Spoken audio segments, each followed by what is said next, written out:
ਬਾਣੀ ਗੁਰੂ ਗੁਰੂ ਹੈ ਬਾਣੀ, ਵਿੱਚ ਬਾਣੀ ਅੰਮ੍ਰਿਤ ਸਾਰੇ। ਗੁਰਬਾਣੀ ਕਹੈ ਸੇਵਕ ਜਨ ਮਾਨੈ, ਪ੍ਰਤੱਖ ਗੁਰੂ ਨਿਸਤਾਰੇ। ਹਉ ਮਾਇਆ ਦੂਰੋਂ ਚੱਲ ਕੈ, ਮੈਂ ਤੱਕੀ ਤਉ ਸ਼ਰਨਾਏ ਜਿਉ। ਮੈਂ ਆਸਾ ਰੱਖੀ ਚਿਤ ਮੈਂ, ਮੇਰਾ ਸਭ ਦੁੱਖ ਗਵਾਏ ਜਿਉ। ਸਾਹਿਬ ਕਮਾਲ ਵਾਲੀਏ ਕੁਲ ਆਲਮ, ਚਬਰ ਛਤਰ ਤਥਾ ਵਕਤ ਦੇ ਮਾਲਕ, ਧੰਨ ਧੰਨ ਸ੍ਰੀ ਗੁਰੂ ਗ੍ਰੰਥ ਸਾਹਿਬ ਜੀ ਮਹਾਰਾਜ। ਤਿੰਨਾਂ ਦੀ ਪਾਵਨ ਪਵਿੱਤਰ ਮੁਕੱਦਸ ਗੋਦ ਦੇ ਵਿੱਚ ਸੁਭਾਏਮਾਨ ਗੁਰੂ ਪਿਆਰੇ ਖਾਲਸਾ ਸਾਧ ਸੰਗਤ ਜੀਓ, ਵਡਭਾਗੇ ਹਾਂ। ਸਵਾਸਾਂ ਨੂੰ ਸਫਲਾ ਕਰ ਰਹੇ ਹਾਂ ਗੁਰੂ ਪਾਤਸ਼ਾਹ ਜੀ ਦੀ ਮੁਕੱਦਸ ਬਾਣੀ ਦੇ ਨਾਲ ਮਨ ਨੂੰ ਜੋੜ ਕੇ। ਆਓ ਸ਼ਬਦ ਵਿਚਾਰ ਆਰੰਭ ਕਰਨ ਤੋਂ ਪਹਿਲਾਂ ਗੁਰੂ ਕਲਗੀਧਰ ਪਿਤਾ ਵੱਲੋਂ ਬਖਸ਼ੀ ਗਈ ਫਤਿਹ ਨੂੰ ਆਪਸ ਵਿੱਚ ਪ੍ਰਵਾਨ ਕਰਿਓ ਜੀ। ਕੋਈ ਵੀ ਰਸਨਾ ਵਾਂਝੀ ਨਾ ਰਵੇ, ਹਾਜ਼ਰੀ ਲਵਾਓ। ਵਾਹਿਗੁਰੂ ਜੀ ਕਾ ਖਾਲਸਾ, ਵਾਹਿਗੁਰੂ ਜੀ ਕੀ ਫਤਿਹ। ਅੱਜ ਦੇ ਮੁਬਾਰਕ ਹੁਕਮ ਦੇ ਅੰਦਰ ਸਤਿਗੁਰੂ ਪਾਤਸ਼ਾਹ ਜੀ ਸੰਸਾਰ ਮਨੁੱਖਤਾ ਨੂੰ ਇਹ ਉਪਦੇਸ਼ ਬਖਸ਼ਿਸ਼ ਕਰ ਰਹੇ ਨੇ, ਜੋ ਸੂਹੀ ਰਾਗ ਦੇ ਵਿੱਚ ਤੀਜੇ ਪਾਤਸ਼ਾਹ ਜੀ ਦੇ ਮੁਖਾਰ ਬਿੰਦ ਤੋਂ ਉਚਾਰਨ ਹੋਇਆ। 756 ਤੇ 57 ਅੰਗ ਉੱਪਰ ਸੁਭਾਏਮਾਨ ਹੈ। ਸਤਿਗੁਰੂ ਪਾਤਸ਼ਾਹ ਜੀ ਨੇ ਬਖਸ਼ਿਸ਼ ਕੀਤੀ ਹੈ,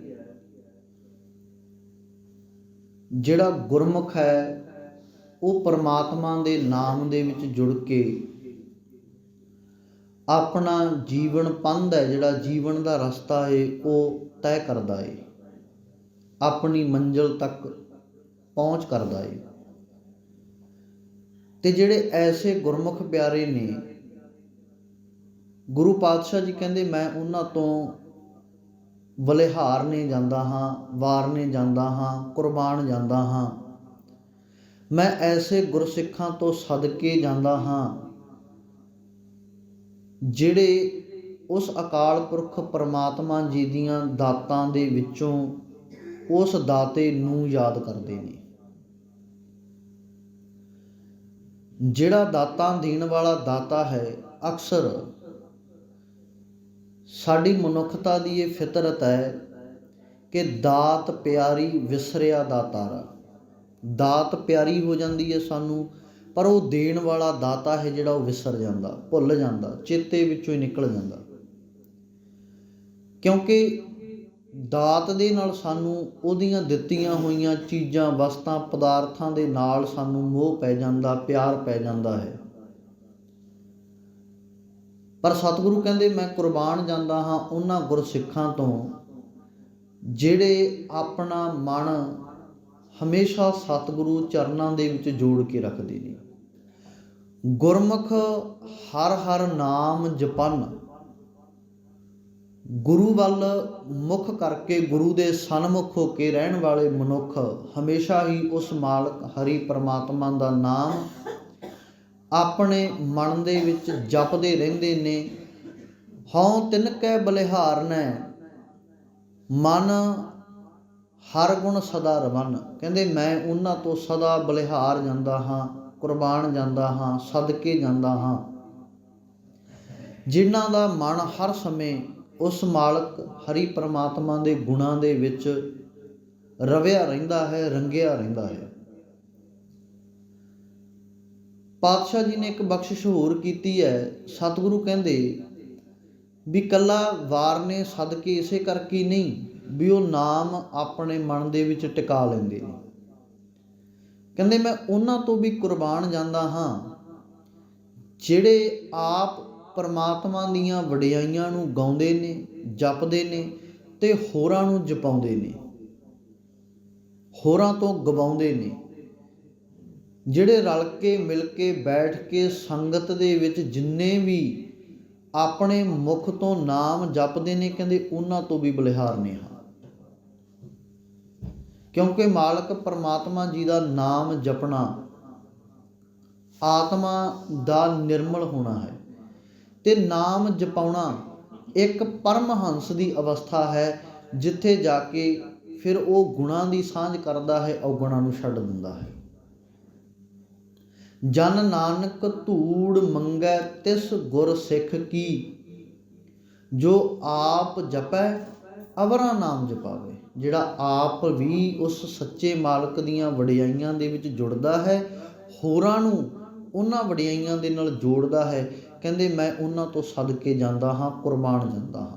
ਸੇਵਾ ਕੋ ਦੋਏ ਭਲੇ, ਇੱਕ ਸੰਤ ਇੱਕ ਰਾਮ, ਰਾਮ ਜੋ ਦਾਤਾ ਮੁਕਤ ਕੋ, ਸੰਤ ਜਪਾਵੈ ਨਾਮ। ਕਹਿੰਦੇ ਸੇਵਾ ਨੂੰ ਦੋਏ ਭਲੇ ਨੇ। ਕੌਣ? ਜਿਹੜਾ ਇੱਕ ਤਾਂ ਉਹ ਦਾਤਾ ਹੈ, ਜਿਹੜਾ ਮੁਕਤੀ ਦਾ ਦਾਤਾ ਹੈ, ਰਮਿਆ ਹੋਇਆ ਸਾਰੇ ਕਿਤੇ ਥਾਂ ਥਾਂ ਉੱਪਰ, ਤੇ ਦੂਜਾ ਹੈ ਸੰਤ। ਸੰਤ ਕੌਣ?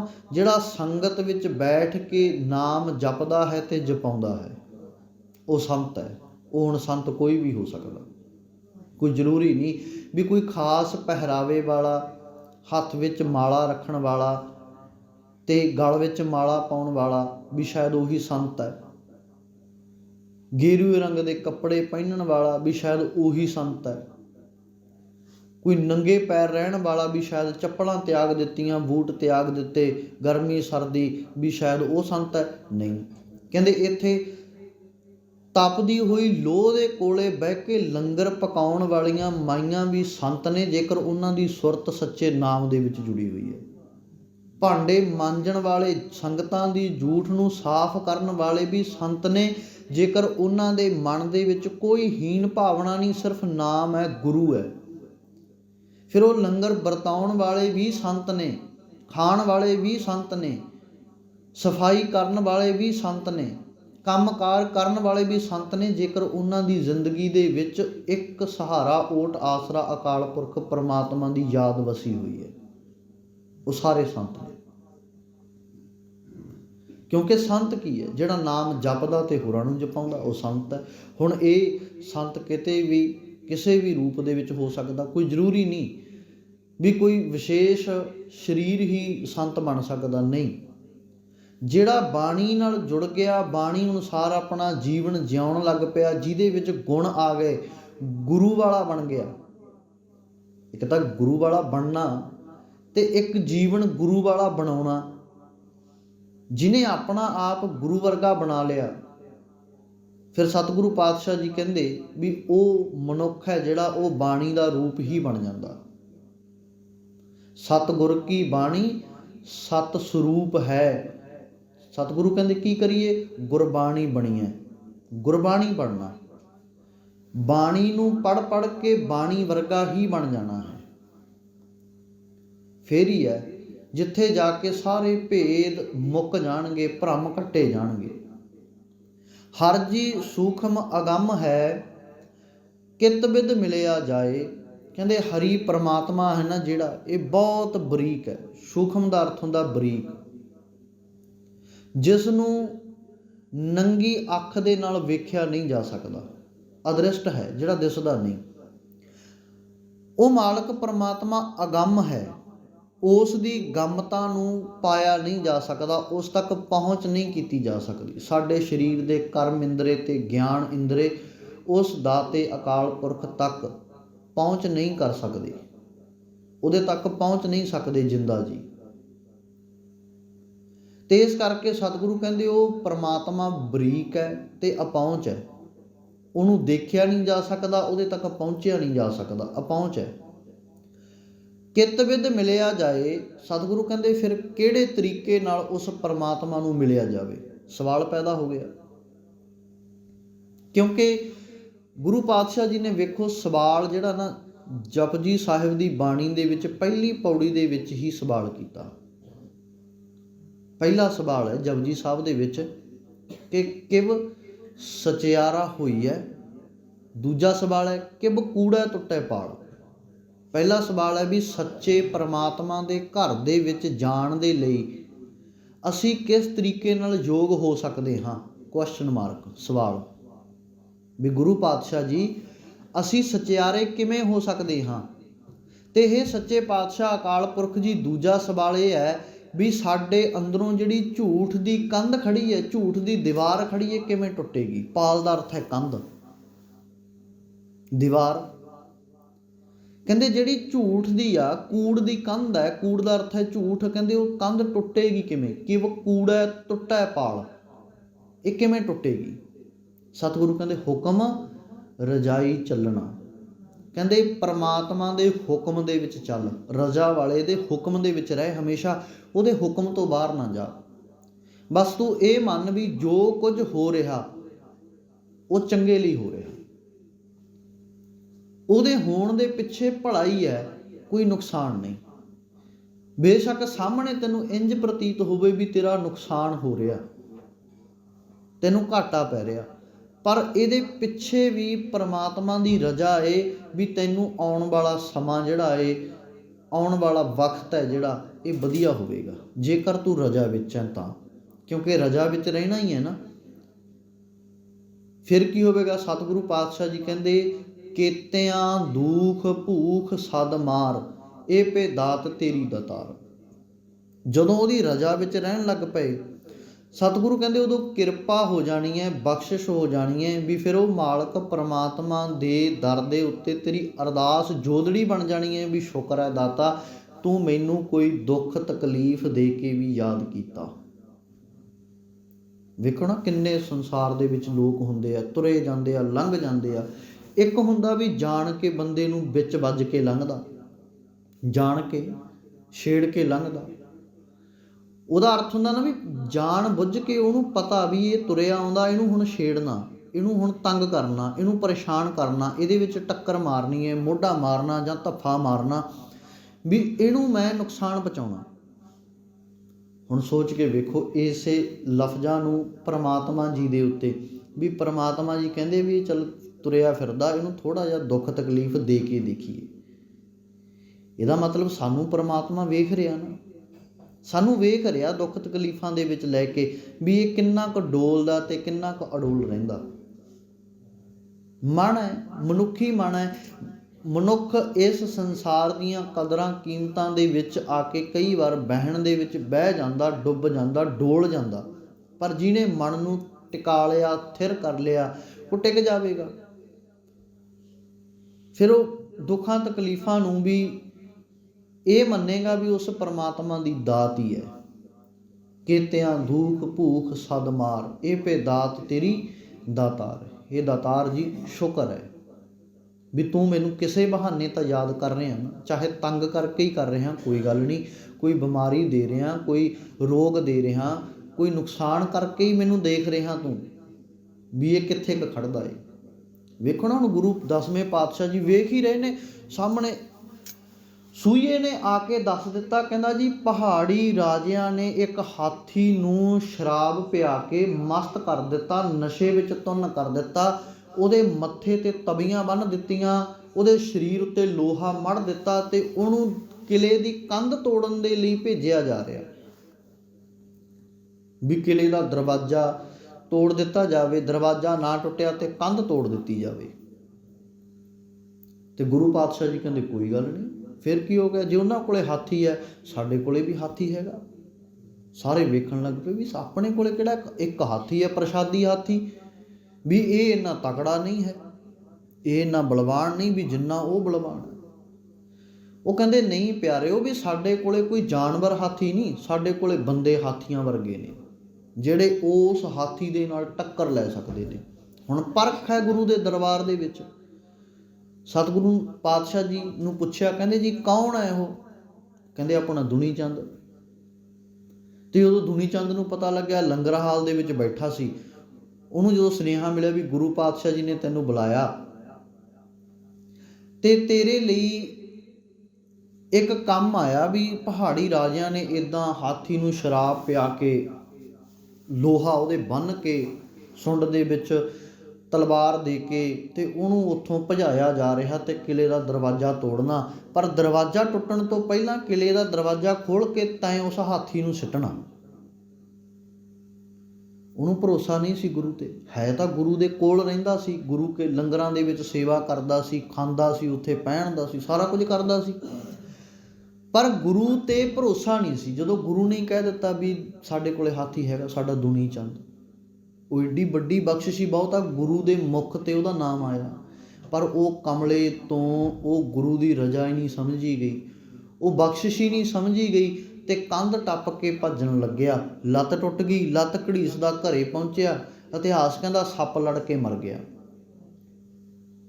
ਮੌਤ ਅਟੱਲ ਹੈ, ਸਦੀਵ ਹੈ। ਜੇਕਰ ਹਾਥੀ ਦੇ ਸਾਹਮਣੇ ਹੋ ਕੇ ਮਰ ਜਾਂਦਾ ਤੇ ਇਤਿਹਾਸ ਦੇ ਵਿੱਚ ਉਹਦੀਆਂ ਵਾਰਾਂ ਗਾਈਆਂ ਜਾਣੀਆਂ ਸੀ, ਕਿੱਥੇ ਉਹਨੂੰ ਲਾਹਣਤਾਂ ਪਾਈਆਂ ਜਾਂਦੀਆਂ ਵੀ ਕਮਾਲ ਹੈ, ਕੈਸਾ ਬੰਦਾ ਸਾਰੀ ਜ਼ਿੰਦਗੀ ਗੁਰੂ ਕੋਲੇ ਰਿਹਾ, ਗੁਰੂ ਦਾ ਦਿੱਤਾ ਖਾਂਦਾ ਰਿਹਾ, ਪਰ ਗੁਰੂ ਤੇ ਭਰੋਸਾ ਨਹੀਂ ਬਣਿਆ।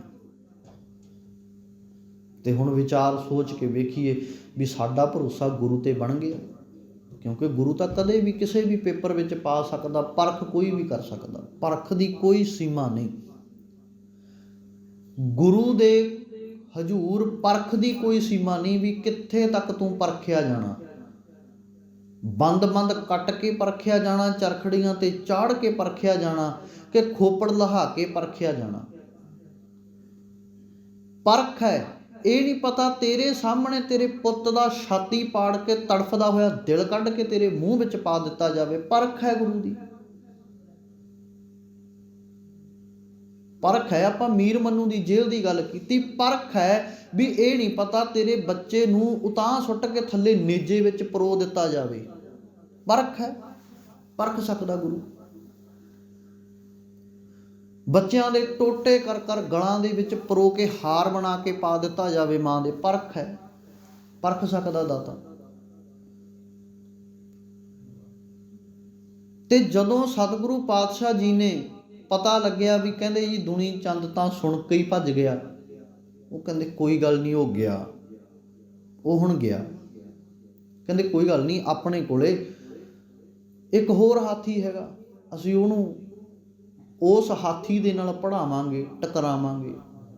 ਕੌਣ ਹੈ ਪਾਤਸ਼ਾਹ ਜੀ? ਸਾਰੀ ਸੰਗਤ ਵੇਖ ਰਹੀ ਹੈ, ਸਿੰਘ ਵੇਖ ਰਹੇ ਨੇ, ਸਿਪਾਹੀ ਯੋਧੇ ਜਰਨੈਲ ਬੈਠੇ ਨੇ, ਸਤਿਗੁਰੂ ਵੇਖ ਰਹੇ ਨੇ, ਸਾਰੇ ਹੱਥਾਂ ਦੇ ਵਿੱਚ ਸ੍ਰੀ ਸਾਹਿਬ ਲੈ ਕੇ ਬੈਠੇ ਨੇ ਵੀ ਕਦੋਂ ਗੁਰੂ ਪਾਤਸ਼ਾਹ ਜੀ ਸਾਨੂੰ ਕਹਿਣ ਤੇ ਸਾਡਾ ਨਾਮ ਲੈਣ, ਅਸੀਂ ਜਾ ਕੇ ਉਸ ਹਾਥੀ ਨਾਲ ਭਿੜ ਜਾਈਏ, ਕਿਉਂਕਿ ਭਰੋਸਾ ਹੈ ਗੁਰੂ ਤੇ ਵੀ ਗੁਰੂ ਨੇ ਕਹਿ ਦਿੱਤਾ ਵੀ ਭਿੜ ਜਾਵਾਂਗੇ ਤੇ ਭਿੜ ਜਾਵਾਂਗੇ, ਫਿਰ ਨਹੀਂ ਪਰਵਾਹ।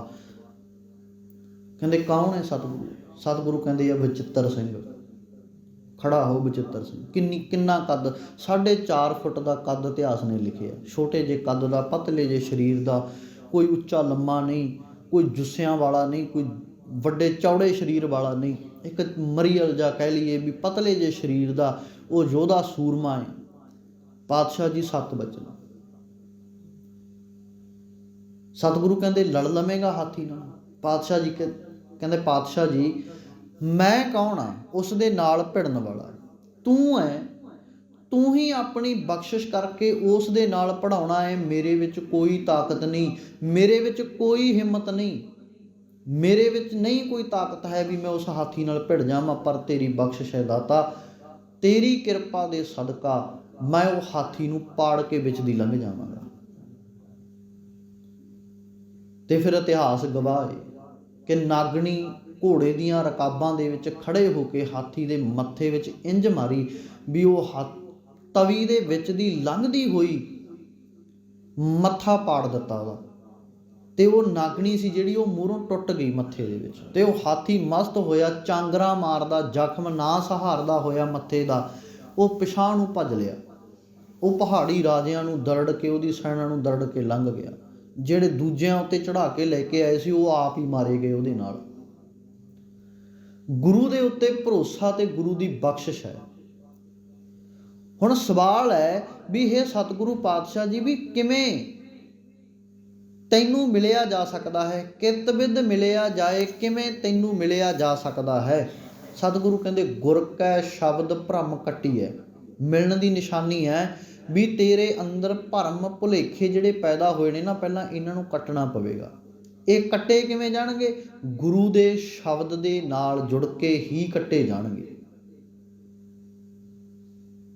ਸਤਿਗੁਰੂ ਜੀ ਨੇ ਸਪਸ਼ਟ ਫੈਸਲਾ ਦਿੱਤਾ ਹੈ। ਕਹਿੰਦੇ ਜਿਹੜੇ ਸਿੱਖ ਨੂੰ ਸਤਿਗੁਰੂ ਉੱਤੇ ਪ੍ਰਤੀਤ ਨਹੀਂ ਆਈ, ਵਿਸ਼ਵਾਸ ਨਹੀਂ ਆਇਆ, ਪਿਆਰ ਨਹੀਂ ਪੈਦਾ ਹੋਇਆ ਸਤਿਗੁਰੂ ਦੇ ਨਾਲ, ਕਹਿੰਦੇ ਉਹ ਕੀ ਹੈ, ਉਹ ਇੱਕ ਗੇੜਾ ਛੱਡ ਕੇ ਵੀ ਕਹਿੰਦਾ ਨਾ ਵੀ ਮੈਂ ਇੱਕ ਵਾਰੀ ਆ ਗਿਆ। ਸਤਿਗੁਰੂ ਕਹਿੰਦੇ ਭਾਵੇਂ 100 ਗੇੜਾ ਆਵੋ ਜਾਓ, ਸਤਿਗੁਰ ਕੀ ਪ੍ਰਤੀਤ ਨਾ ਆਈਆ, ਸ਼ਬਦ ਨਾ ਲਾਗੋ ਭਾਓ, ਉਸ ਨੂੰ ਸੁੱਖ ਨਾ ਉਪਜੈ, ਭਾਵੇਂ 100 ਗੇੜਾ ਆਵੋ ਜਾਓ। ਇੱਕ ਗੇੜਾ ਛੱਡ, 2 ਗੇੜੇ ਛੱਡ, ਭਾਵੇਂ ਤੂੰ 100 ਵਾਰੀ ਆ ਕੇ ਸਤਿਗੁਰੂ ਨੂੰ ਮੱਥਾ ਟੇਕ ਲੈ, ਜੇਕਰ ਸਤਿਗੁਰੂ ਦੇ ਸ਼ਬਦ ਨਾਲ ਤੇਰਾ ਪਿਆਰ ਨਹੀਂ ਨਾ ਪਿਆ, ਸਤਿਗੁਰੂ ਤੇ ਵਿਸ਼ਵਾਸ ਨਹੀਂ ਨਾ ਬਣਿਆ, ਤੇਰਾ 100 ਗੇੜਾ ਮਾਰਿਆ ਵੀ ਨਿਫਲ ਹੈ, ਤੈਨੂੰ ਸੁੱਖ ਨਹੀਂ ਮਿਲ ਸਕਦਾ। ਸਤਿਗੁਰੂ ਤੇ ਭਰੋਸਾ, ਵਿਸ਼ਵਾਸ ਹੀ ਅਟੱਲ ਸੱਚਾਈ ਹੈ ਜਿਹੜੀ ਸਾਨੂੰ ਬਣਾਉਣੀ ਪੈਣੀ ਹੈ, ਫਿਰ ਸਤਿਗੁਰੂ ਦੀਆਂ ਖੁਸ਼ੀਆਂ ਮਿਲਣਗੀਆਂ। ਗੁਰ ਕੈ ਸ਼ਬਦ ਭਰਮ ਕੱਟੀਏ। ਗੁਰੂ ਦੇ ਸ਼ਬਦ ਦੇ ਦੁਆਰਾ ਮਨ ਦੇ ਵਿੱਚ ਪੈਦਾ ਹੋਏ ਭਰਮਾਂ ਨੂੰ ਕੱਟਿਆ ਜਾ ਸਕਦਾ ਹੈ। ਅਚਿੰਤ ਵਸੈ ਮਨ ਆਏ, ਫਿਰ ਉਹ ਅਕਾਲ ਪੁਰਖ ਪਰਮਾਤਮਾ ਤੇਰੇ ਮਨ ਵਿੱਚ ਆ ਕੇ ਵਸ ਜਾਵੇਗਾ, ਤੈਨੂੰ ਚਿੰਤਾ ਤੋਂ ਰਹਿਤ ਕਰ ਦੇਵੇਗਾ। ਉਹ ਸਹਿਜ ਸੁਭਾਅ ਆ ਕੇ ਬੈਠ ਜਾਵੇਗਾ, ਤੈਨੂੰ ਪਤਾ ਹੀ ਨਹੀਂ ਲੱਗਣਾ ਵੀ ਕਦੋਂ ਗੁਰੂ ਅੰਦਰ ਬਹਿ ਗਿਆ, ਕਦੋਂ ਗੁਰੂ ਤੇਰੇ ਜੀਵਨ ਦੇ ਵਿੱਚ ਵਸ ਗਿਆ, ਕਦੋਂ ਤੂੰ ਮਾੜੇ ਕੰਮ ਛੱਡ ਕੇ ਚੰਗੇ ਕਰਨ ਲੱਗ ਪਿਆ, ਕਦੋਂ ਤੂੰ ਵਹਿਮਾਂ ਭਰਮਾਂ ਤੋਂ, ਕਰਮ ਕਾਂਡਾਂ ਤੋਂ ਉੱਪਰ ਉੱਠ ਕੇ ਸੱਚਾ ਜੀਵਨ ਜਿਉਣ ਲੱਗ ਪਿਆ, ਕਦੋਂ ਤੂੰ ਗੁਰੂ ਗੁਰੂ ਗੁਰ ਕਰਮਨ ਮੋਰ, ਗੁਰੂ ਬਿਨਾ ਮੈਂ ਨਾਹੀ ਹੋਰ, ਇਸ ਦਾ ਧਾਰਨੀ ਬਣ ਗਿਆ, ਤੈਨੂੰ ਪਤਾ ਹੀ ਨਹੀਂ ਲੱਗਣਾ, ਕਿਉਂਕਿ ਬਖਸ਼ਿਸ਼ਾਂ ਨੇ ਗੁਰੂ ਦੀਆਂ ਉਹ ਸ਼ਬਦ ਦੇ ਰਾਹੀਂ ਮਿਲਣੀਆਂ ਨੇ। ਅਗਲੀਆਂ ਪੰਕਤੀਆਂ ਨੇ ਸਤਿਗੁਰੂ ਕਹਿੰਦੇ ਵੀ ਜਿਹੜਾ ਸਿੱਖ ਹੈ ਨਾ, ਇੱਕ ਸੋਹਣੇ ਹੰਸ ਦੇ ਵਰਗਾ ਹੈ। ਗੁਰ ਸਰਬਰ ਮਾਨ ਸਰੋਵਰ ਹੈ, ਵਡਭਾਗੀ ਪੁਰਖ ਲਹਨ, ਸੇਵਕ ਗੁਰਮੁਖ ਖੋਜਿਆ ਸੇ ਹੰਸਲੇ ਨਾਮ ਲਹਨ। ਕਹਿੰਦੇ ਗੁਰੂ ਇੱਕ ਸਰੋਵਰ ਹੈ, ਵੱਡਾ ਮਾਨ ਸਰੋਵਰ ਹੈ, ਜਿਸ ਸਰੋਵਰ ਦੇ ਉੱਤੇ ਆ ਕੇ ਵਡਭਾਗੀ ਪੁਰਖ ਵਸਦੇ ਨੇ, ਰਹਿੰਦੇ ਨੇ, ਵੱਡਿਆਂ ਭਾਗਾਂ ਵਾਲੇ ਨੇ, ਜਿਹੜੇ ਸਤਿਗੁਰੂ ਦੇ ਨੇੜੇ ਰਹਿੰਦੇ ਨੇ, ਜਿਹੜੇ ਸਤਿਗੁਰੂ ਦੀਆਂ ਬਾਤਾਂ ਸੁਣਦੇ ਨੇ, ਜਿਹੜੇ ਸਤਿਗੁਰੂ ਦੀ ਵਡਿਆਈ ਦੇ ਨਾਲ ਜੁੜਦੇ ਨੇ, ਜਿਹੜੇ ਸਤਿਗੁਰੂ ਦੇ ਗੁਣ ਗਾਉਂਦੇ ਨੇ, ਵੱਡਿਆਂ ਭਾਗਾਂ ਵਾਲੇ ਨੇ ਉਹ। ਤੇ ਸਤਿਗੁਰੂ ਕਹਿੰਦੇ ਮਾਨ ਸਰੋਵਰ ਉੱਤੇ ਆਉਣ ਵਾਲੇ ਕੌਣ ਨੇ? ਹੰਸ। ਹੰਸਾਂ ਦਾ ਕੰਮ ਕੀ ਹੈ? ਹੰਸਾਂ ਹੀਰਾ ਮੋਤੀ ਚੁਗਣਾ। ਹੰਸਾਂ ਦਾ ਕੰਮ ਹੈ ਵੀ ਹੀਰੇ ਮੋਤੀਆਂ ਦੀ ਭਾਲ ਕਰਨੀ। ਤੇ ਦੂਜੇ ਪਾਸੇ ਨਾਲ ਹੀ ਕਹਿ ਦਿੱਤਾ ਬੱਗ ਡੱਡਾਂ ਭਾਲਣ ਜਾਵੇ। ਜਿਹੜਾ ਬਗਲਾ ਹੁੰਦਾ ਨਾ, ਉਹ ਡੱਡਾਂ ਭਾਲਦਾ। ਮਾਨ ਸਰੋਵਰ ਉੱਤੇ ਜਾ ਕੇ ਹੰਸ ਹੀਰੇ ਮੋਤੀ ਚੁਗਦੇ ਨੇ ਉਸੇ ਪਾਣੀ ਦੇ ਵਿੱਚੋਂ। ਉਸੇ ਪਾਣੀ ਦੇ ਵਿੱਚ ਹੀਰੇ ਮੋਤੀ ਛੱਡ ਕੇ, ਸੁੱਚੇ ਮੋਤੀਆਂ ਦੀ ਖੁਰਾਕ ਛੱਡ ਕੇ ਬਗਲੇ ਮੱਛੀਆਂ ਤੇ ਡੱਡੀਆਂ ਖਾਂਦੇ ਨੇ। ਪਾਣੀ ਉਹੀ ਹੈ, ਸਰੋਵਰ ਉਹੀ ਹੈ। ਇਹ ਅਸਲ ਦੇ ਵਿੱਚ ਨਾ ਇੱਕ ਜਾਨਵਰ ਦਾ ਪ੍ਰਤੀਕ ਲੈ ਕੇ ਬੰਦੇ ਦੀ ਹਾਲਤ ਦੱਸੀ ਹੈ, ਅੰਦਰਲੀ, ਬੰਦੇ ਦੀ ਹਾਲਤ ਅੰਦਰਲੀ। ਬਚਨ ਪੜ੍ਹਦੇ ਨਾ ਸਤਿਗੁਰੂ ਦਾ, ਜੇ ਤਿਸ ਭਾਵੈ ਨਾਨਕਾ ਕਾਗੋਂ ਹੰਸ ਕਰੇ। ਉਹ ਕਾਂ ਤੋਂ ਹੰਸ ਜਿਹੜੀ ਸਾਖੀ ਹੈ ਨਾ ਚੱਲਦੀ, ਉਹ ਇੱਕ ਪ੍ਰਤੀਕ ਹੈ। ਪਰ ਮਨੁੱਖ ਦਾ ਮਨ ਜਿਹੜਾ ਬਗਲੇ ਵਰਗਾ, ਉਹ ਗੁਰੂ ਦੀ ਕਿਰਪਾ ਦੇ ਨਾਲ, ਬਖਸ਼ਿਸ਼ ਦੇ ਨਾਲ ਹੰਸ ਬਣ ਜਾਂਦਾ, ਚੰਗਾ ਬਣ ਜਾਂਦਾ। ਡੱਡਾਂ ਤੇ ਮੱਛੀਆਂ ਖਾਣੀਆਂ ਹਟ ਜਾਂਦਾ। ਡੱਡਾਂ ਮੱਛੀਆਂ ਕੀ ਨੇ? ਨਿੰਦਾ ਚੁਗਲੀ ਕਰਨੀ। ਬੈਠੇ ਸੰਗਤ ਵਿੱਚ ਬੈਠੇ ਹੁੰਦੇ ਆ ਦੋਨੇ ਪੱਖ, ਵੀ ਇਹ ਹੁਣ ਹੱਥ ਵਿੱਚ ਕੀ ਭੇਟਾ ਲੈ ਕੇ ਆਇਆ, ਦੇਖ ਉਹਦੇ ਲਈ ਹੁੰਦੇ ਆਪਾਂ। ਗੁਰੂ ਕੇ ਸ਼ਬਦ ਤੋਂ, ਕੀਰਤਨ ਤੋਂ ਧਿਆਨ ਹਟਾ ਕੇ ਬੰਦੇ ਵੱਲ, ਵੀ ਇਹ ਆ ਗਿਆ, ਲੈ ਹੁਣ ਇਹਨੂੰ ਦੇਖਦੇ ਆ ਕੀ ਮੱਥਾ ਟੇਕੂ, 1 ਰੁਪਈਆ ਕਿ 5 ਰੁਪਈਏ ਕਿ 10 ਟੇਕੂ। ਹਾਲਾਤ ਹੈ ਮਨੁੱਖ ਦੇ। ਗੁਰੂ ਪਾਤਸ਼ਾਹ ਜੀ ਕਹਿੰਦੇ ਹੁਣ ਬਗਲਾ ਬਣਿਆ ਬੈਠਾ ਮਾਨ ਸਰੋਵਰ ਤੇ ਆ, ਗੁਰੂ ਰੂਪੀ ਸਰੋਵਰ ਤੇ ਬੈਠਾ, ਪਰ ਹੈ ਬਗਲਾ। ਇਹਦੇ ਸੂਟ ਕਿਹੋ ਜਿਹਾ ਪਾਇਆ, ਇਹਦੇ ਪੈਂਟ ਸ਼ਰਟ ਕੈਸੀ ਪਾਈ ਆ, ਪੱਗ ਕਿਵੇਂ ਬੰਨੀ ਆ ਇਹਨੇ ਵਾਲ ਕਿਵੇਂ ਵਾਹੇ ਆ, ਚੁੰਨੀ ਸਿਰ ਤੇ ਲਈ ਹੈ ਕਿ ਨਹੀਂ ਲਈ। ਇੱਦਾਂ ਹੀ ਹੁੰਦਾ ਨਾ, ਕਿਉਂਕਿ ਮਨ ਦੇ ਖਿਆਲ ਨੇ। ਇਹਨੇ ਕੀ ਕੀਤਾ, ਕੀ ਨਹੀਂ ਕੀਤਾ, ਕਿਵੇਂ ਮੱਥਾ ਟੇਕਿਆ, ਕਿਵੇਂ ਪ੍ਰਕਰਮਾ ਕੀਤੀ, ਸਾਰਾ ਅਸੀਂ ਉਹਦੇ ਵੱਲ ਹੀ ਵੇਖਦੇ ਰਹਿ ਜਾਂਦੇ ਹਾਂ। ਸਾਨੂੰ ਪਤਾ ਹੀ ਨਹੀਂ ਲੱਗਦਾ ਗੁਰੂ ਕਾ ਸ਼ਬਦ ਕਦੋਂ ਲੰਘ ਗਿਆ, ਕਦੋਂ ਗੁਰੂ ਕਾ ਉਪਦੇਸ਼ ਸਾਡੇ ਕੰਨਾਂ ਕੋਲੋਂ ਲੰਘ ਗਿਆ, ਅਸੀਂ ਭੁੱਲ ਜਾਂਦੇ ਹਾਂ, ਵਿਸਰ ਜਾਂਦਾ ਸਾਨੂੰ। ਸਵੇਰ ਦਾ ਹੁਕਮ ਸਾਨੂੰ ਸ਼ਾਮ ਤੱਕ ਯਾਦ ਰਵੇ ਵੀ ਕੀ ਹੁਕਮ ਸੀ, ਕਿਉਂਕਿ ਅਸੀਂ ਸਿੱਖ ਹਾਂ।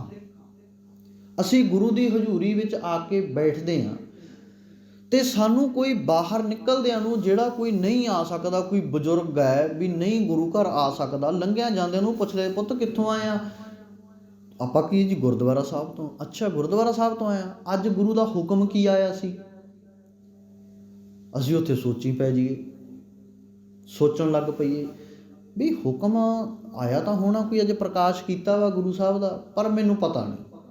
ਉਹ ਕਹੇਗਾ ਵੀ ਤੂੰ ਕੈਸਾ ਸਿੱਖ ਹੈ, ਤੈਨੂੰ ਹੁਕਮ ਹੀ ਨਹੀਂ ਪਤਾ ਗੁਰੂ ਦਾ, ਤੂੰ ਜਾ ਕੇ ਵੀ ਗੁਰੂ ਕੋਲ ਆਇਆ, ਮਿਲ ਕੇ ਵੀ ਗੁਰੂ ਨੂੰ ਆਇਆ, ਤੇ ਗੁਰੂ ਦਾ ਹੁਕਮ ਹੀ ਨਹੀਂ ਤੈਨੂੰ ਪਤਾ ਵੀ ਕੀ ਹੈ। ਆਪਣੇ ਤਾਂ ਬੋਰਡ ਲੱਗਿਆ ਹੋਇਆ, ਲਿਖਿਆ ਹੋਇਆ ਹੁਕਮ, ਆਹ ਹੁਕਮ ਹੈ, ਇਹਦੇ ਅਰਥ ਲਿਖੇ ਹੋਏ ਨੇ, ਕਿੰਨੇ ਅੰਗ ਉੱਪਰ ਆ, ਅੰਗ ਨੰਬਰ ਲਿਖਿਆ ਹੋਇਆ। 2 ਪੰਕਤੀਆਂ ਸਾਨੂੰ ਯਾਦ ਨਹੀਂ ਰਹਿ ਸਕਦੀਆਂ, ਕਿਉਂਕਿ ਸਾਡਾ ਮਨ ਜਿਹੜਾ ਨਾ ਉਹ ਦੁਨਿਆਵੀ ਜਿਹੜੇ ਕਰਮਾਂ ਦੇ ਵਿੱਚ ਫਸਿਆ ਹੋਇਆ। ਜਿੱਦਣੇ ਉੱਥੋਂ ਨਿਕਲ ਕੇ ਗੁਰੂ ਦਾ ਪਿਆਰ ਮਨ ਵਿੱਚ ਵਸ ਗਿਆ ਨਾ, ਉਸ ਦਿਨ ਸਾਨੂੰ ਯਾਦ ਰਹਿਣ ਲੱਗ ਪੈਣਾ। ਦੁਨਿਆਵੀ ਸਾਨੂੰ ਸਾਰਾ ਕੁਝ ਯਾਦ ਰਹਿੰਦਾ, ਕੋਈ ਪੁੱਛ ਲਵੇ ਵੀ ਨਵੀਂ ਫਿਲਮ ਕਿਹੜੀ ਆਉਣੀ ਹੈ, ਝੱਟ ਦੱਸ ਦਿੰਦਾ ਬੰਦਾ। ਆਹ ਫਲਾਣੇ ਗਾਇਕ ਦਾ ਨਵਾਂ ਗਾਣਾ ਕਿਹੜਾ ਆਇਆ, ਝੱਟ ਦੱਸ ਦਿੰਦਾ, ਕਿਉਂਕਿ ਸਾਡੀ ਸੁਰਤ ਉੱਥੇ ਆ, ਸਾਡੀ ਪਕੜ ਉੱਥੇ ਆ। ਕੋਈ ਰਾਜਨੀਤੀ ਖਿਆਲ ਵਾਲਾ ਬੰਦਾ ਵੀ ਅੱਜ ਰਾਜਨੀਤੀ ਦੀ ਕੀ ਘਟਨਾ ਵਾਪਰ ਰਹੀ ਆ, ਫਲਾਨਾ ਨੇਤਾ, ਉਹ ਝੱਟ ਦੱਸ ਦਿੰਦਾ ਵੀ ਅੱਜ ਇੱਦਾਂ ਹੋ ਰਿਹਾ, ਅੱਜ ਫਲਾਣੇ ਥਾਂ ਆ ਰਿਹਾ, ਅੱਜ ਉੱਥੇ ਗਿਆ ਸੀ, ਉਹਨੇ ਆਹ ਗੱਲਾਂ ਕਹੀਆਂ। ਪਰ ਕਿਸੇ ਨੂੰ ਚੇਤੇ ਹੀ ਨਹੀਂ ਰਹਿੰਦਾ ਵੀ ਗੁਰੂ ਨੇ ਹੁਕਮ ਦੇ ਵਿੱਚ ਕੀ ਗੱਲਾਂ ਕੀਤੀਆਂ। ਇਹ ਨਾ ਜੋ ਪ੍ਰਭ ਕੋ ਮਿਲ ਬੋਚ ਹੈ, ਜਿਹੜਾ ਪਰਮਾਤਮਾ ਨੂੰ ਮਿਲਣਾ ਚਾਹੁੰਦਾ ਹੈ, ਖੋਜ ਸ਼ਬਦ ਮਹਿਲੇ, ਉਹ ਸ਼ਬਦ ਨੂੰ ਖੋਜ ਲਵੋ। ਗੁਰੂ ਕਲਗੀਧਰ ਪਾਤਸ਼ਾਹ ਜੀ ਨੇ ਨੰਦੇੜ ਦੇ ਵਿੱਚ ਸਰੀਰ ਛੱਡਣ ਤੋਂ ਪਹਿਲਾਂ ਇਹੀ ਗੱਲ ਕੀਤੀ ਸੀ ਨਾ ਵੀ ਸਰੀਰ ਪੰਥ ਵਿੱਚ, ਆਤਮਾ ਗ੍ਰੰਥ ਦੇ ਵਿੱਚ, ਕਿਉਂਕਿ ਨਾਨਕ ਜੋਤ ਹੈ, ਜਾਗਦੀ ਜੋਤ ਹੈ। ਤੇ ਹੁਣ ਜਿਹਨੇ ਗੁਰੂ ਨੂੰ ਮਿਲਣਾ, ਉਹਨੂੰ ਸ਼ਬਦ ਖੋਜਣਾ ਪਵੇਗਾ, ਗੁਰੂ ਫੇਰ ਮਿਲੇਗਾ। ਤੇ ਦੂਜਾ ਪੰਥ ਦੇ ਵਿੱਚ ਸਰੀਰ ਕਿਹਾ ਵੀ ਸਰੀਰ ਪੰਥ ਵਿੱਚ ਆ, ਵੀ ਪੰਜਾਂ ਦੇ ਰੂਪ ਦੇ ਵਿੱਚ, ਤਿਆਰ ਬਰ ਤਿਆਰ ਦੇ ਸਿੰਘ ਦੇ ਰੂਪ ਦੇ ਵਿੱਚ, ਜਿਹੜਾ ਪੰਜਾਂ ਕਕਾਰਾਂ ਦਾ ਧਾਰਨੀ ਏ, ਰਹਿਤ ਦਾ ਪੱਕਾ ਏ, ਬਾਣੀ ਪੜ੍ਹਦਾ ਏ, ਸੁਣਦਾ ਏ, ਵਿਚਾਰਦਾ ਏ। ਕਹਿੰਦੇ ਉਸ ਚੜ੍ਹਦੀ ਕਲਾ ਵਾਲੇ ਸਿੰਘ ਦਾ ਦੀਦਾਰ ਕਰਨਾ ਹੀ ਗੁਰੂ ਦਾ ਦੀਦਾਰ ਹੈ। ਆਗੇ ਆਵਤ ਸਿੰਘ ਜੋ ਪਾਵੇ, ਵਾਹਿਗੁਰੂ ਜੀ ਕੀ ਫਤਿਹ ਬੁਲਾਵੇ। ਦੀਦਾਰ ਸਤਿਗੁਰੂ ਦਾ। ਤੇ ਸਤਿਗੁਰੂ ਕਹਿੰਦੇ ਵੀ ਹੰਸ ਦੀ ਨਿਸ਼ਾਨੀ ਹੈ, ਵੀ ਜਿਹੜਾ ਹੰਸ ਹੈ ਨਾ, ਉਹਦਾ ਕੰਮ ਹੈ ਹੰਸ ਹੋਏ ਹੀਰਾ ਲੈ ਪਛਾਨੀ। ਹੰਸ ਹੈ ਜਿਹੜਾ, ਉਹ ਹੀਰੇ ਦੀ ਪਹਿਚਾਣ ਕਰ ਲੈਂਦਾ। ਜਦੋਂ ਅਸੀਂ ਗੁਰੂ ਕੇ ਸਿੱਖ ਹੰਸ ਬਣ ਗਏ ਨਾ, ਫਿਰ ਸਾਨੂੰ ਗੁਰੂ ਨੇ ਕਿਰਪਾ ਕਰ ਦੇਣੀ ਹੈ, ਇਹ ਮੱਤ ਤੇ ਬੁੱਧ ਬਖਸ਼ ਦੇਣੀ ਹੈ, ਸਾਨੂੰ ਹੀਰਿਆਂ ਮੋਤਿਆਂ ਦੀ ਪਹਿਚਾਣ ਹੋਣ ਲੱਗ ਪੈਣੀ ਹੈ ਵੀ ਹੀਰੇ ਮੋਤੀ ਕੀ ਨੇ। ਗੁਣਾਂ ਦੀ ਸਾਂਝ ਹੈ, ਅਵਗੁਣਾਂ ਨੂੰ ਛੱਡ ਕੇ ਚੱਲਣਾ, ਡੱਡਾ ਮੱਛੀਆਂ ਨੂੰ, ਔਗੁਣਾਂ ਨੂੰ ਤਿਆਗ ਦੇਣਾ, ਵੀ ਕੋਈ ਕੀ ਕਰ ਰਿਹਾ, ਕਿਵੇਂ ਕਰ ਰਿਹਾ, ਕੀ ਪਹਿਨਿਆ, ਕੀ ਖਾਧਾ, ਕੀ ਪੀਤਾ, ਕਿੰਨਾ ਖਾਧਾ, ਇਹਨੂੰ ਛੱਡ ਦਿਓ, ਕਿਉਂਕਿ ਅਸੀਂ ਗੁਣਾਂ ਦੀ ਸਾਂਝ ਕਰਨੀ ਹੈ ਵੀ ਉਹਦੇ ਵਿੱਚ ਗੁਣ ਕੀ ਹੈ। ਹਾਂ, ਨਕਲ ਕਰੋ, ਨਕਲ ਕਰਨੀ ਮਾੜੀ ਨਹੀਂ, ਨਕਲ ਕਰੋ ਪਰ ਚੰਗੀ ਨਕਲ ਕਰੋ। ਬਾਣੀ ਪੜ੍ਹਦਾ ਉਹ ਬੰਦਾ, ਮੈਂ ਵੀ ਬਹਿ ਕੇ ਬਾਣੀ ਪੜ੍ਹਨ ਲੱਗ ਪਾ, ਵੀ ਉਹ ਬਾਣੀ ਪੜ੍ਹਦਾ ਮੈਂ ਵੀ ਪੜ੍ਹਾਂ। ਕਰੋ ਨਕਲ, ਨਕਲ ਕਰਨ ਨੂੰ ਥੋੜ੍ਹੀ। ਹੁਣ ਨਕਲ ਤਾਂ ਕੀਤੀ ਜਾ ਰਹੀ ਹੈ, ਜਿਹੋ ਜਿਹਾ ਫੈਸ਼ਨੇਬਲ ਸਾਨੂੰ ਟੈਲੀਵਿਜ਼ਨਾਂ ਉੱਤੇ ਦਿਖਾਇਆ ਜਾਂਦਾ, ਕੱਪੜੇ ਲੀੜੇ ਉਹੋ ਜਿਹੇ ਅਸੀਂ ਪਾਉਣੇ ਪਸੰਦ ਕਰ ਲਏ, ਉਹਨੂੰ ਅਪਣਾ ਲੈਂਦੇ ਹਾਂ। ਫਿਰ ਮਾਫ਼ ਕਰਿਓ ਜੀ, ਸਾਡਾ ਸਮਾਜ ਵੀ ਤਾਂ ਉਵੇਂ ਦਾ ਬਣਦਾ ਜਾ ਰਿਹਾ ਨਾ। ਫਿਰ ਉਲਾਮਾ ਕਿਸੇ ਨੂੰ ਕਿਉਂ ਦਿੰਦੇ ਹਾਂ ਵੀ ਸਾਡਾ ਧੀ ਪੁੱਤ ਵਿਗੜ ਗਿਆ, ਗਲਤ ਰਸਤਾਂ ਉੱਤੇ ਚੱਲ ਪਿਆ, ਮਾਂ ਬਾਪ ਦੀ ਇੱਜ਼ਤ ਨਹੀਂ ਕਰਦਾ, ਪੱਗ ਨੂੰ ਦਾਗ ਲਾਉਂਦਾ। ਫਿਰ ਅਸੀਂ ਕਿਸੇ ਦੇ ਗੁਨਾਹਗਾਰ ਨਹੀਂ। ਦੱਦਾ ਦੋਸ਼ ਨਾ ਦਿਉ ਕਿਸੈ, ਦੋਸ਼ ਕਰਮਾਂ ਆਪਣਿਆਂ, ਜੋ ਮੈਂ ਕੀਆ ਸੋ ਮੈਂ ਪਾਇਆ, ਦੋਸ਼ ਨਾ ਦੀਜਿਆ ਵਰਜਨਾ। ਦੋਸ਼ ਕਿਸੇ ਨੂੰ ਨਹੀਂ ਦੇ ਸਕਦੇ, ਦੋਸ਼ ਸਾਡਾ ਹੀ ਹੈ। ਸਾਡੀਆਂ ਗਲਤੀਆਂ ਨੇ, ਮੰਨਣਾ ਪੈਣਾ, ਇਹ ਆਪਣੇ ਆਪ ਦੇ ਉੱਤੇ ਲੈ ਕੇ ਜਾਣਾ ਪੈਣਾ। ਬਾਅਦ ਵਿੱਚ ਪਿੱਟ ਸਿਆਪਾ ਕਰਨ ਦਾ ਕੋਈ ਫਾਇਦਾ ਨਹੀਂ, ਬਾਅਦ ਵਿੱਚ ਰੱਬ ਨੂੰ ਉਲਾਂਭੇ ਦੇਣ ਦਾ ਕੋਈ ਮਤਲਬ ਨਹੀਂ ਬਣਦਾ ਨਾ। ਗੁਰੂ ਪਾਤਸ਼ਾਹ ਜੀ ਨੇ ਸਪਸ਼ਟ ਗੱਲ ਕਹੀ ਹੈ ਵੀ ਜੋ ਤੈਂ ਕੀਤਾ ਉਹ ਤੈਨੂੰ ਮਿਲਣਾ ਹੈ, ਉਹਦੇ ਵਿੱਚ ਪਰਮਾਤਮਾ ਦਾ ਕੋਈ ਵੀ ਹੱਥ ਨਹੀਂ ਹੈ, ਉਹ ਤੈਨੂੰ ਹੀ ਵੱਢਣਾ ਪੈਣਾ ਜੋ ਤੂੰ ਬੀਜਿਆ। ਹਾਂ, ਪਰਮਾਤਮਾ ਦਾ ਫਰਜ਼ ਹੈ ਫਲ ਲਾਉਣਾ। ਹੁਣ ਤੂੰ ਕੀ ਬੀਜ ਰਿਹਾ ਉਹੋ ਜਿਹਾ ਫਲ ਮਿਲ ਜਾ। ਕਿੱਕਰ ਬੀਜੇਗਾ ਕੰਡੇ ਮਿਲਣਗੇ, ਅਤੇ ਜੇਕਰ ਫੁੱਲ ਬੀਜੇਗਾ ਤਾਂ ਫੁੱਲ ਮਿਲਣਗੇ। ਇਹ ਤਾਂ ਤੂੰ ਵੇਖ ਨਾ ਹੁਣ ਬੀਜਣਾ ਕੀ ਹੈ, ਇਹ ਤਾਂ ਆਪਣੇ ਉੱਪਰ, ਕੀ ਖਾਣਾ ਕੀ ਪਹਿਨਣਾ ਅਸੀਂ। ਕਿਉਂਕਿ ਆਪਣੇ ਜੀਵਨ ਵਿੱਚ ਸੁਧਾਰ ਕਰਨਾ ਹੀ ਹੰਸਾਂ ਦਾ ਕੰਮ ਹੈ। ਹੰਸਾਂ ਦੀ ਇਹ ਅੰਦਰੋਂ ਪਹਿਚਾਣ ਹੋ ਜਾਂਦੀ ਹੈ, ਹਰ ਕੀ ਕਥਾ ਅਨਾਹਦ ਬਾਨੀ, ਹੰਸ ਹੋਏ ਹੀਰਾ ਲੈ ਪਛਾਨੀ। ਕਹਿ ਕਬੀਰ ਹੀਰਾ ਅਸ ਦੇਖਿਓ, ਜਗ ਮਹਿ ਰਹਾ ਸਮਾਈ, ਗੁਪਤਾ ਹੀਰਾ ਪ੍ਰਗਟ ਭਇਓ, ਜਬ ਗੁਰ ਗਮ ਦੀਆ ਦਿਖਾਈ। ਜਦੋਂ ਗੁਰੂ ਦੀ ਗਮਤਾ ਦੇ ਬਾਰੇ ਇਸ ਸੋਚ ਨੇ ਪਕੜ ਕਰ ਲਈ ਨਾ, ਗੁਰੂ ਦੀਆਂ ਵਡਿਆਈਆਂ ਨੂੰ ਗਾਉਣ ਲੱਗ ਪਿਆ। ਕਹਿੰਦੇ ਫਿਰ ਉਹ ਗੁਪਤ ਹੀਰਾ ਜਿਹੜਾ ਪ੍ਰਗਟ ਹੋ ਜਾਵੇਗਾ। ਫਿਰ ਹੀਰੇ ਨੂੰ ਅਸੀਂ ਆਪਣੇ ਮਨ ਦੇ ਵਿੱਚ ਜੜਾ ਲੈਣਾ ਹੈ। ਜਦੋਂ ਹੀਰਾ, ਸ਼ਬਦ ਹੀਰਾ ਮਨ ਵਿੱਚ ਜੜਿਆ ਗਿਆ ਨਾ, ਫਿਰ ਉਹ ਸੁੰਦਰਤਾ ਬਣ ਜਾਵੇਗਾ, ਬਹੁਤ ਸੋਹਣਾ ਬਣ ਜਾਵੇਗਾ।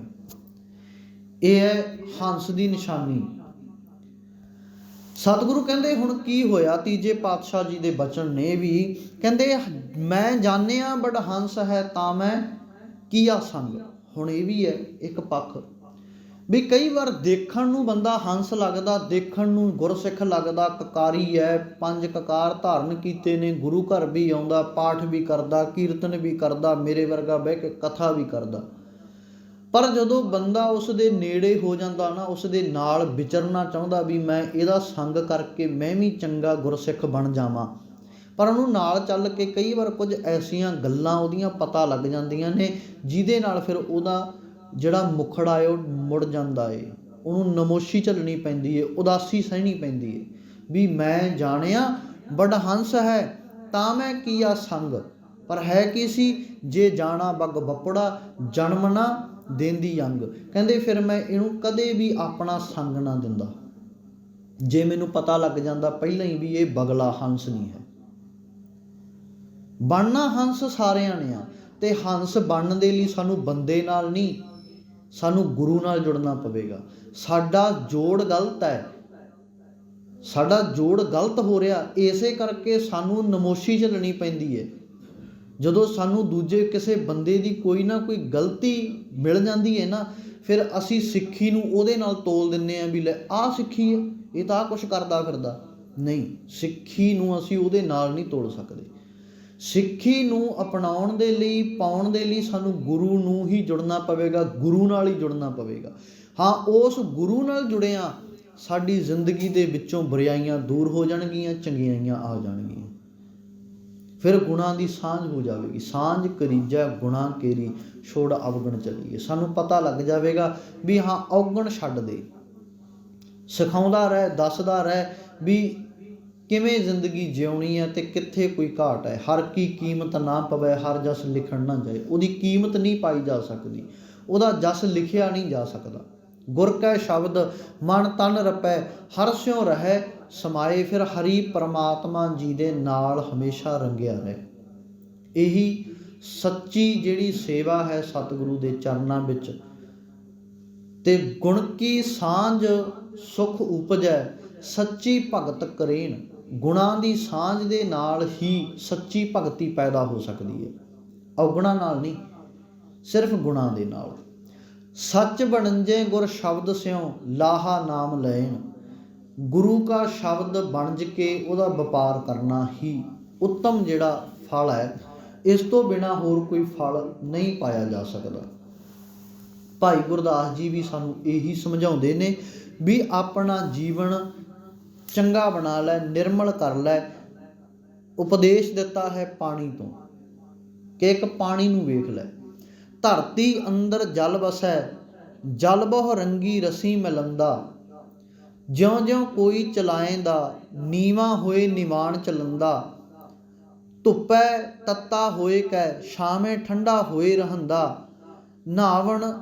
ਜੀਵੰਦਿਆਂ ਮੋਇਆ ਪੀਤਾ ਸ਼ਾਂਤ ਸੰਤੋਖ ਹਵੰਦਾ, ਨਿਰਮਲ ਕਰਦਾ ਮੈਲਿਆਂ ਨੀਵੈ ਸਰਬਰ ਜਾਏ ਟਕੰਦਾ, ਗੁਰਮੁਖ ਸੁਖ ਫਲ ਭਾਉ ਭਉ ਸਹਿਜ ਵੈਰਾਗ ਸਦਾ ਬਿਕਸੰਦਾ, ਪੂਰਨ ਪਰ ਉਪਕਾਰ ਕਰਨ ਦਾ। ਪਾਣੀ ਦਾ ਗੁਣ ਹੈ ਵੀ ਉਹ ਉਪਕਾਰ ਕਰਦਾ ਹੈ।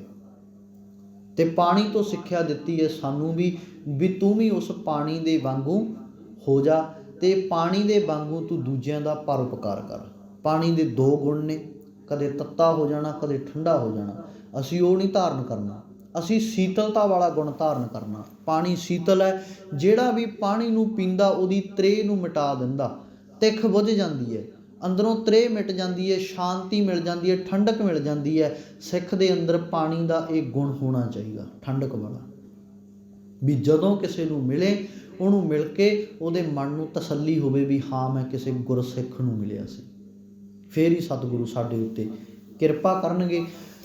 ਅੱਗੇ ਪਾਤਸ਼ਾਹ ਜੀ ਬਖਸ਼ਿਸ਼ ਕਰਦੇ ਨੇ, ਸੰਖੇਪ ਦੇ ਵਿੱਚ ਸਿਰਫ ਅਰਥ ਕਰ ਦੇਵਾਂ। ਵਡਭਾਗੀ ਘਰ ਖੋਜਿਆ, ਵੱਡਿਆਂ ਭਾਗਾਂ ਨਾਲ ਉਹ ਘਰ ਸੱਚਾ ਖੋਜ ਲਿਆ, ਪਾਇਆ ਨਾਮ ਨਿਧਾਨ, ਨਾਮ ਦਾ ਖਜ਼ਾਨਾ ਪਾ ਲਿਆ ਹੈ। ਗੁਰ ਪੂਰੇ ਵਿਖਾਲਿਆ ਪ੍ਰਭ ਆਤਮ ਰਾਮ ਪਛਾਣ, ਪੂਰੇ ਗੁਰੂ ਨੇ ਵਿਖਾ ਦਿੱਤਾ ਹੈ ਆਤਮਾ ਦਾ ਜਿਹੜਾ ਰਾਮ ਹੈ, ਆਤਮਾ ਦਾ ਜਿਹੜਾ ਟਿਕਾਉਣ ਵਾਲਾ ਰਮਿਆ ਹੋਇਆ ਰਾਮ ਹੈ, ਉਹਨੂੰ ਪਛਾਣ ਲਿਆ ਹੈ। ਸਭਨਾ ਕਾ ਪ੍ਰਭ ਏਕ ਹੈ, ਦੂਜਾ ਅਵਰ ਨਾ ਕੋਈ। ਹੁਣ ਮੈਨੂੰ ਪਤਾ ਲੱਗ ਗਿਆ ਵੀ ਸਾਰੀ ਖਲਕਤ ਦਾ, ਜੀਵਾਂ ਦਾ ਪਰਮਾਤਮਾ ਇੱਕੋ ਹੈ, ਇੱਕੋ ਸਰਬ ਸ਼ਕਤੀਮਾਨ ਸ਼ਕਤੀ ਹੈ, ਉਹਦੇ ਬਰਾਬਰ ਹੋਰ ਕੋਈ ਦੂਜੀ ਸ਼ਕਤੀ ਨਹੀਂ। ਇਸ ਕਰਕੇ ਉਸ ਨੂੰ ਮੰਨੀਏ, ਧਿਆਈਏ। ਗੁਰ ਪ੍ਰਸਾਦੀ ਮਨ ਬਸੇ, ਗੁਰੂ ਗਿਆਨ ਦੀ ਕਿਰਪਾ ਦੇ ਦੁਆਰਾ ਮਨ ਵਿੱਚ ਵਸ ਜਾਂਦਾ ਹੈ। ਤਿਤ ਘਟ ਪ੍ਰਗਟ ਹੋਏ, ਫਿਰ ਉਹਦੇ ਅੰਦਰ ਹਿਰਦੇ ਵਿੱਚ ਪਰਮਾਤਮਾ ਪ੍ਰਗਟ ਹੋ ਜਾਂਦਾ ਹੈ। ਸਭ ਅੰਤਰਜਾਮੀ ਬ੍ਰਹਮ ਹੈ, ਉਹ ਸਾਰਾ ਕੁਝ ਜਾਣਨ ਵਾਲਾ ਪਰਮਾਤਮਾ ਹੈ। ਬ੍ਰਹਮ ਵਸੈ ਸਭ ਥਾਂਏ, ਉਹ ਸਾਰੀਆਂ ਥਾਵਾਂ ਉੱਤੇ ਵਸਦਾ ਹੈ। ਸਭ ਮਹਿ ਜੋਤ ਜੋਤ ਹੈ, ਸੋਏ ਤਿਸ ਦੇ ਚਾਨਣ, ਸਭ ਮਹਿ ਚਾਨਣ ਹੋਏ। ਮੰਦਾ ਕਿਸ ਨੂੰ ਆਖੀਐ, ਫਿਰ ਮੰਦਾ ਕਿਹਨੂੰ ਆਖੀਏ, ਵੀ ਮੰਦਾ ਕੌਣ ਹੈ। ਸ਼ਬਦ ਵੇਖੋ ਲਿਵ ਲਾਏ, ਜਦੋਂ ਸ਼ਬਦ ਦੇ ਨਾਲ ਅਸੀਂ ਲਿਵ ਜੋੜ ਕੇ ਵੇਖਾਂਗੇ ਨਾ, ਫਿਰ ਸਾਨੂੰ ਕੋਈ ਵੀ ਮੰਦਾ ਨਹੀਂ ਲੱਗਣਾ, ਫਿਰ ਸਾਰਾ ਚੰਗਾ ਹੀ ਲੱਗੂ। ਕਿਉਂਕਿ ਅਸੀਂ ਸਾਂਝ ਹੀ ਗੁਣਾਂ ਦੀ ਕਰਨੀ ਹੈ, ਉਹ ਗੁਣਾਂ ਨੂੰ ਛੱਡ ਦੇਣਾ ਹੈ। ਜਦੋਂ ਅਸੀਂ ਗੁਣਾਂ ਦੀ ਸਾਂਝ ਕਰਾਂਗੇ, ਉਹ ਮਨੁੱਖ ਉੱਤੇ ਵੀ ਅਸਰ ਪਵੇਗਾ ਵੀ ਹਾਂ ਇਹ ਗੁਣਾਂ ਦੀ ਸਾਂਝ ਕਰ ਰਿਹਾ ਹੈ। ਬੁਰਾ ਭਲਾ ਤਿਚਰ ਆਖਦਾ, ਜਿਚਰ ਹੈ ਦੋਹ ਮਾਹੇ। ਜਿਹੜਾ ਬੁਰਾ ਭਲਾ ਨਾ, ਸਤਿਗੁਰੂ ਕਹਿੰਦੇ ਵੀ ਉਹ ਮਨੁੱਖ ਉਹਨਾਂ ਚਿਰ ਹੀ ਆਖਦਾ ਜਿੰਨਾ ਚਿਰ ਦੋ ਨੂੰ ਵੇਖਦਾ ਹੈ, ਜਿੰਨਾ ਚਿਰ ਦੋ ਦੇ ਵਿੱਚ ਹੈ, ਸੱਚ ਤੇ ਝੂਠ ਦੇ ਵਿੱਚ ਹੈ। ਗੁਰਮੁਖ ਏਕੋ ਬੁੱਝਿਆ, ਏਕ ਸਮਾਹੇ ਸਮਾਏ। ਗੁਰਮੁਖ ਨੇ ਗੁਰੂ ਦੀ ਕਿਰਪਾ ਦੇ ਦੁਆਰਾ ਇੱਕ ਨੂੰ ਬੁੱਝ ਲਿਆ ਹੈ, ਇੱਕ ਨੂੰ ਪਾ ਲਿਆ ਹੈ, ਇੱਕ ਦੇ ਵਿੱਚ ਹੀ ਸਮਾ ਰਿਹਾ ਹੈ। ਸੇਵਾ ਸਾ ਪ੍ਰਭ ਭਾਵ ਸੀ, ਜੋ ਪ੍ਰਭ ਪਾਏ ਥਾਏ। ਸੇਵਾ ਜਿਹੜੀ ਉਹ ਸੇਵਾ ਚੰਗੀ ਹੈ ਜਿਹੜੀ ਪਰਮਾਤਮਾ ਨੂੰ ਭਾਉਂਦੀ ਹੈ। ਸੇਵਾ ਸਾ ਪ੍ਰਭ ਭਾਵ ਸੀ, ਜਿਹੜੀ ਪਰਮਾਤਮਾ ਨੂੰ ਭਾਜੇ ਸੇਵਾ ਉਹ ਕਰੀਏ। ਜੋ ਪ੍ਰਭ ਪਾਏ ਥਾਏ, ਉਹ ਸੇਵਾ ਨੂੰ ਫਿਰ ਪਰਮਾਤਮਾ ਥਾਂ ਪਾ ਲੈਂਦਾ, ਆਪਣੀ ਬਖਸ਼ਿਸ਼ ਦੇ ਵਿੱਚ ਰੱਖ ਲੈਂਦਾ। ਜਨ ਨਾਨਕ ਹਰ ਆਰਾਧਿਆ, ਗੁਰ ਚਰਨੀ ਚਿਤ ਲਾਏ। ਜਨ ਨਾਨਕ ਨੇ, ਤੀਜੇ ਪਾਤਸ਼ਾਹ ਗੁਰੂ ਅਮਰਦਾਸ ਪਾਤਸ਼ਾਹ ਜੀ ਇਹ ਬਖਸ਼ਿਸ਼ ਕਰ ਰਹੇ ਨੇ। ਕਹਿੰਦੇ ਮੈਂ ਵੀ ਉਸ ਪਰਮਾਤਮਾ ਨੂੰ ਆਰਾਧ ਕੇ ਗੁਰੂ ਦੇ ਚਰਨਾਂ ਦੇ ਵਿੱਚ ਚਿੱਤ ਆਪਣਾ ਮਨ ਜਿਹੜਾ ਜੋੜ ਲਿਆ ਹੈ। ਫੇਰ ਹੀ ਜਦੋਂ ਮਨ ਜੁੜ ਜਾਵੇਗਾ, ਇਹ ਲੋਕ ਸੁਖੀਏ ਪਰਲੋਕ ਸੁਹੇਲੇ, ਨਾਨਕ ਹਰ ਪ੍ਰਭ ਆਪੇ ਮੇਲੇ। ਸਤਿਗੁਰੂ ਫਿਰ ਕਿਰਪਾ ਕਰਨਗੇ। ਜੇ ਪਾਸ ਬਹਾਲੇ ਤਾਂ ਤੁਝੇ ਅਰਾਧੀ, ਜੇ ਮਾਰ ਕੱਢੇ ਪੀ ਧਿਆਈ। ਜੇ ਤੂੰ ਮੈਨੂੰ ਕੋਲ ਬਿਠਾ ਲਵੇਂ ਤਾਂ ਵੀ ਤੈਨੂੰ ਧਿਆਉਣਾ, ਜੇ ਤੂੰ ਮੈਨੂੰ ਪਾਸੇ ਸੁੱਟ ਦੇਵੇਂ ਦਾਤਾ, ਫਿਰ ਵੀ ਇੰਨੀ ਕੋ ਕਿਰਪਾ ਰੱਖੀ ਵੀ ਮੈਂ ਤੈਨੂੰ ਧਿਆ ਸਕਾਂ, ਤੈਨੂੰ ਯਾਦ ਕਰ ਸਕਾਂ। ਫਿਰ ਹੀ ਸਤਿਗੁਰੂ ਕਿਰਪਾ ਕਰਨਗੇ। ਦੇਹੋ ਸੱਜਣ ਅਸੀਸੜੀਆਂ, ਜਿਉ ਹੋਵੇ ਸਾਹਿਬ ਸਿਓ ਮੇਲ। ਭੁੱਲਾ ਨਾ ਚਿਤਾਰਨੀਆਂ, ਗੁਰੂ ਚਰਨਾਂ ਵਿੱਚ ਅਰਦਾਸ ਕਰਨੀ, ਕਹਿਣੀ ਤੇ ਕਰਨੀ ਵਿੱਚ ਪਰਪੱਕਤਾ ਆ ਜਾਵੇ, ਫੇਰ ਹੀ ਲੋਕ ਤੇ ਪਰਲੋਕ ਸੁਹੇਲਾ ਹੈ। ਸਤਿਗੁਰੂ ਪਾਤਸ਼ਾਹ ਜੀ ਦੀ ਬਾਣੀ ਦੇ ਗੁਣ ਗਾਉਂਦਿਆਂ ਅਨੇਕਾਂ ਭੁੱਲਾਂ ਰਹਿ ਜਾਣੀਆਂ ਸੁਭਾਵਿਕ।